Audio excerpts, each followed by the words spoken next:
लोग, welcome to Aligarh वालों। सलमान भाई की शॉप पे आज फिर धमाकेदार ऑफर निकाला है। सलमान भाई से पूछते हैं, सलमान भाई जो आपने ये लोअर वगैरह रख रखे हैं, इनके रेट बताएंगे कितने रुपए का रेट है? अरे भाई, आज मैंने अलीगढ़ वालों के लिए ऑफर निकाला तो कुछ 100 रुपए का एक लोअर है। ठीक है भाई, 100 रुपए का एक लोअर है। ओके, और इसमें आपको कलर काफी मिल जाएंगे। ठीक है दोस्तों, देखो ये सिर्फ 100 रुपए का, ये भी 100 रुपए का है क्या? 100 रुपए की एक है भाई।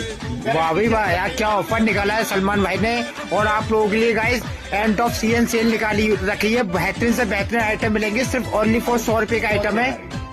और अच्छा ठीक है, ओके। और सलमान भाई की शॉप पड़ती है जीवनगढ़ गली नंबर 12 अलकरम मार्केट के अंदर। सलमान भाई जींस का क्या रेट है? भाई इसका रेट है भाई 250 रुपए की एक जींस है। ठीक है भाई, बेल बॉटम स्ट्रेट फिट वगैरह मिल सकता है। ओके ओके, ये 250 की है। ये वाली शर्ट है कुछ 100 रुपए की रेट में भाई, गर्म होता है। ठीक है भाई, सब इसमें कलर क्वालिटी वाइज काफी मिल जाएगा। ओके, सलमान भाई की शॉप पर एक बार विजिट करें दोस्तों।